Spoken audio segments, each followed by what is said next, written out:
Folks at home, welcome to Tank Tuesday. As you can see, we still have a divider in our 300-gallon aquarium, and that's because we got two pet bass and a big bluegill, and our biggest pet bass, Bonnie, ate too many minnows and crawfish, got too big, and then started bullying our other little bass. Clyde right here, you can see he's got a little battle wound right there on that side. He doesn't like to show it for the camera. The bluegill named Sheriff, he doesn't seem to mind at all. Bonnie bumps into him, he turns around and bumps her back. But right now we're keeping them separated, and we are most likely going to come up with a solution about what we're going to do before the end of this video. But first, let's check out the other pets. Alright, and this is a look at our turtle tank with our northern map turtle. Back there in the back, you can see he's got that really good coloration on his shell, and he is just a little hatchling. And this guy right here was a hatchling about a year ago, but now Moby has grown up. He's no longer small. Look at that belly he's got on him. He's gotten long and he's got him a little belly on him. So that's our 55-gallon aquarium, 10-gallon turtle tank right here. Alrighty folks, since we're going to be releasing Bonnie and Clyde soon, rather than getting crappie minnows, we went out and got some shiners. These are some bass minnows, that's what they call them. So they're about twice the size of a crappie minnow. There's definitely no way that Moby could eat one because they're about the same size as him, but we're going to drop a few in for Bonnie and Clyde. Make sure we get them real fattened up before we release them. These things are giant. They cover up my whole net. Alright, Bonnie, you ready? Let's see.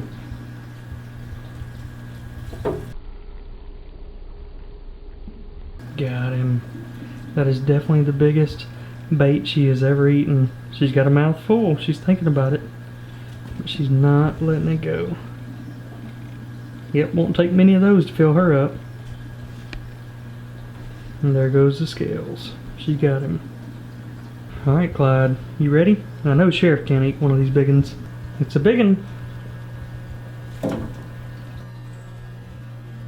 Ooh, Clyde got him too. Didn't spit him out. You can see that's his little battle wound right there. Right there on his little gill plate. That's where him and Bonnie had it out. That was one of the main reasons that we're going to let him go. Bonnie kept nipping him right there in that same spot, but finally it's starting to look like it's healing up. It was red there for a while, but I think he's starting to do a lot better, obviously, since he's chasing down bait that size. That's definitely the biggest bait he's ever eaten as well. I think we got something a little bit different variety for you and Moby today. How about some crickets? Alright, since we got nothing but giant minnows in the tank today, rather than putting one of them in there and letting Moby choke on them, we went out and got some crickets. So somebody mentioned they wanted to see Moby bust some crickets at the surface, so we're about to get to see a topwater cricket explosion. Alright, for the first cricket, we're going to go in from the surface level. Let's get a look at what Moby looks like from here. You can tell he's sitting there fired up, ready to go. Cricket coming in 3, 2, 1. Oh, he hit him with a tail. You can see him. Oh, he turned around and got him. Moby hit him with the tail splash first. He's ready now. He knows what to look for. Alright, this time we're going in 2 at a time. Get ready for the blow-ups. 1 and 2. Oh, might have been 3. Boop, 3. I had 3 and didn't know it. He found them. Alright, I feel like I should have learned my lesson a long time ago about hand feeding Moby because he jumped out of the tank, but here we go anyways. Cricket. Trying to get that topwater activity.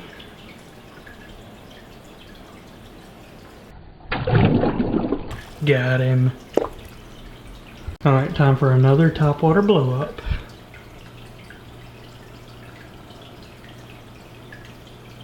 See you, Moby.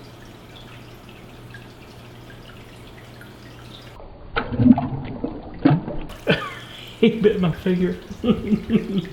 Oh, and then he came back and got it. Moby, you bit the finger first. Alright, one more cricket. And I think you'll have had enough. Alright, last cricket. We're going to see if we can get a little bit of air time. Let's go, Mobster. Jump out here and get the old cricket. Whoop. He's sizing him up. Sizing him up. I think he may be finally full. Look at him.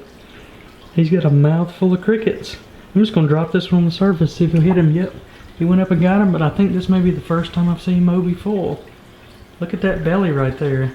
Maybe a belly full of crickets is all he needs. Alright, so since the baby turtle has been eating some shrimp, I think we're going to put him a live cricket in. We're going to let it float right out here. If he eats it, good. If not, we'll pull it back out of the tank. Alright, let's drop it in now. He's sitting right there peeking at it. Cricket there, looks like the cricket's playing dead. Nope, cricket's starting to move. Oh, he's coming out. Bowser sees him. Cricket is playing dead, upside down. I think Bowser sees me and is a little bit skittish, so I'm going to back off. Here he comes. About to bite him. Got him. He's got the cricket. This is Bowser's first cricket. Looks like he tore off a leg. He's eating a cricket leg, having trouble with it.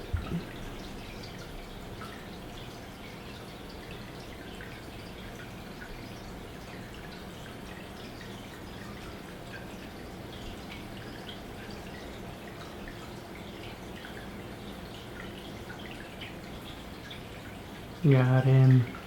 Bowser has gotten his first cricket. He's pulled him beneath the water, probably to drown him. Unfortunately for the cricket, he's become a Bowser meal. Moby's like, let me have him. Let me have a chance at that cricket. And he just got him. He ate half of him, and he's about to finish him off. Tilt that head back, jump forward, got him.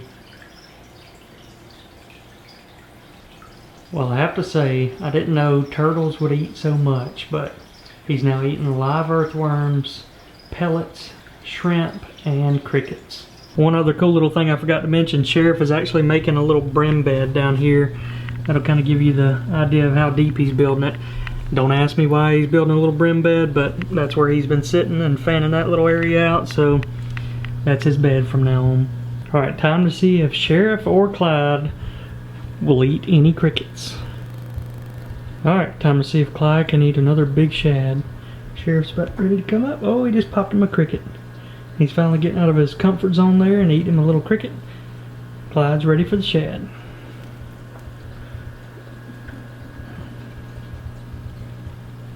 Got him. Oh, let him go. He's going over to Bonnie's side. That could be a mistake. Mistake. Told you, don't go to Bonnie's side. Clyde almost ate him. Felt like he was too big. Bonnie finished him off. Alright, so now let's talk about the future of Bonnie and Clyde. So I went through and read all of the comments from the last video, and I was actually surprised at how much these two bass had impacted so many of your lives.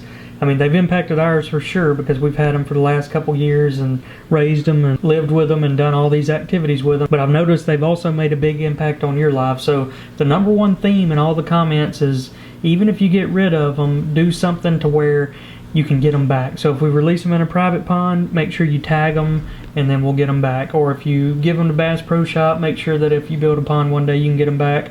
A lot of you guys suggested that we build an outdoor pond, either above ground or below ground. So now we're going to go through each one of those steps and talk about it, and then at the end of the video, we'll make a final decision. So the first thing, everybody said that's fine if you put them in a private pond, put them in something small, and make sure to tag them. So I did get online, and I went to this website, and you can buy a tag and gun. You can't get custom tags, but you can enter a tag in their website. So just say somebody in the future caught it, they could go to the website, enter the tag, and it would show up as Bonnie or Clyde, show the measurements. They could also contact me and that sort of thing. So that is an option. That is something that I didn't know for sure existed, but tagging systems do exist, so that is a valid option. The next option is going to be Bass Pro, so I'm going to give them a call and find out if it is even an option for them to take bass. Alright, and the third option that you all mentioned the most was either building an outdoor above ground pond or an outdoor below ground pond. And I can tell you right now that an above ground pond is probably an option in our backyard, but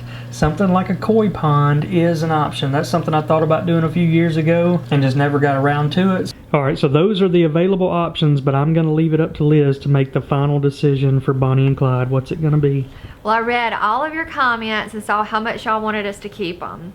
So I've decided we're going to do a mini backyard pond or a water garden. A mini pond back Yes. here in the backyard. All right, I like that. Yes. You know, I've actually wanted to do that ever since we moved in the house. Yeah, he has. Now we actually have a reason to do it. So I did a lot of research and I found a lot of pictures of ideas that I really like, and I made some phone calls. I'll show you one of the ideas that I have here. Oh, that looks good, folks. Look at that. Can you imagine Bonnie and Clyde swimming in the backyard back there? We're really excited. It gets me really excited to give them a new home that they can spread out in. And also Moby an upgraded 300-gallon tank. Yes, he needs it. Alright, so I guess in the next video we'll take you out here in the backyard and kind of get everyone's opinion on where we should put the backyard koi pond / water garden / mini pond, whatever everybody calls it. Yeah, But we've got 2 areas in the backyard that we're really confused about where we want to put it. So we'd love your input on that. so that'll be in the upcoming video, Bonnie and Clyde's new home in the backyard. Milo gets angry when we cover up all of his old playing grounds with baby toys. Look at him. He said that's a look of disappointment. Yeah. I should be able to stretch out right here. Well guys, I hope you enjoyed this video, and I want to take just a quick second to say we really do appreciate your feedback. I feel like it pushed us in the direction to get this little water garden or little small pond in our backyard to keep Bonnie and Clyde, even though we were thinking about releasing them. You guys helped us out with that idea and we are thankful for it. So make sure you hit that subscribe button so you can watch next week as we go through the plans on Bonnie and Clyde's new house. And we will see you all next Tuesday.